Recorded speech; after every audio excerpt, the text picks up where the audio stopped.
On nage dans les fruitiers ce matin et on va continuer avec Cédric Billot de Canopée Enchantée. Bonjour Cédric. Bonjour Isabelle. Vous nous proposez une formation de taille d'arbres fruitiers, justement. Ça sera le 3 février à Fondette. Alors vous aviez déjà fait une première formation qui avait eu beaucoup de succès, donc vous réitérez quoi, hein? Oui, c'est ça. Il y avait pas mal de demandes et comme je prends un nombre de personnes limité pour que ce soit pertinent, effectivement, il y a une deuxième session qui est prévue le 3 février. C'est ça, toute la journée. Alors qu'est-ce qu'on va faire exactement et sur quels arbres on va pouvoir intervenir, Cédric? Alors il y a deux parties. Il y a une partie théorique le matin en salle avec un magnifique PowerPoint, n'est-ce pas, pour la présentation de toute la partie. Oui, parce qu'on est tailleur, mais on est informatisé aussi. Hein. Et du coup avec toute la partie théorie, toute la démarche pour bien réfléchir avant de sortir un outil de taille.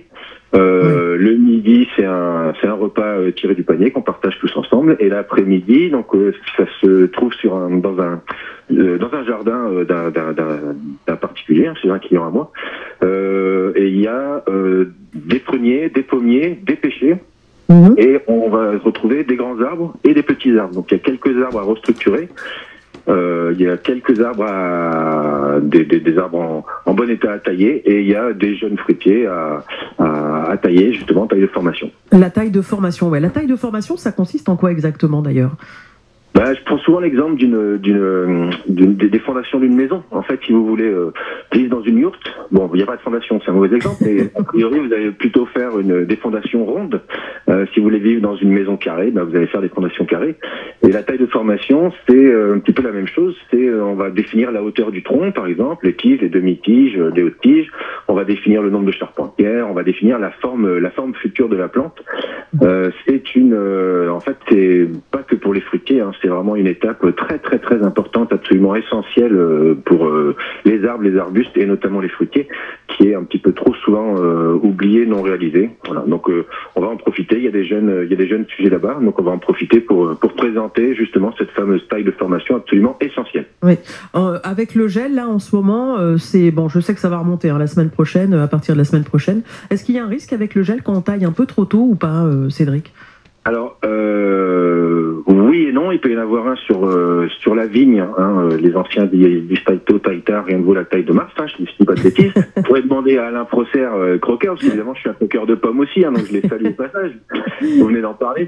Vous l'avez entendu juste avant, oui, effectivement. Donc effectivement, pour la vigne, c'est un petit peu particulier, mais pour les autres végétaux, moi j'ai jamais constaté, en 20 ans d'expérience, j'ai jamais constaté de problématique consécutive à une taille pendant du gel. Ouais. On ne fait pas ça en début d'hiver non plus, hein, quand même. Hein.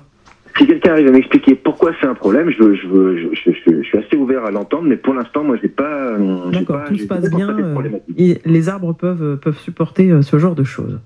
Absolument, ils savent faire. Hein. Vous savez, c'est pas nos petites interventions qui sont si traumatisantes par rapport à ce qu'ils ont vécu, ce qu'ils sont capables de gérer eux-mêmes depuis des millions d'années. Alors là, du coup, juste avant le printemps, en plus, c'est d'autant plus profitable, j'imagine, pour l'arbre, non, le faire juste avant la montée de sève, comme on dit. Alors, il y a plusieurs périodes de taille. Une des périodes de taille, c'est vraiment le repos végétatif. Et après, selon ce qu'on fait, on peut intervenir pendant la montée de sève, effectivement, mais parce qu'on joue sur un système hormonal, donc il se passe des choses au printemps qui ne se passent pas pendant le repos végétatif. Et je précise que je parlais de la taille de formation essentielle, et il y a autre chose qui est essentielle, c'est la taille d'été. Juin, juillet, août. Aussi parce qu'on joue sur un système hormonal, parce que les végétaux sont justement en pleine activité photosynthétique. Donc c'est aussi une période très intéressante. Ce qui est très important, c'est de ne pas tailler à l'automne, avant la chute des feuilles. Ça, c'est sûr qu'il ne faut pas le faire. Après, la période d'intervention par rapport à ce qu'on fait peut être différente. D'accord, très bien. Eh bien, écoutez, si on a envie d'en savoir plus, de se former aussi, justement, à la taille notamment des arbres fruitiers, notamment la taille de formation, eh bien, on n'hésite pas.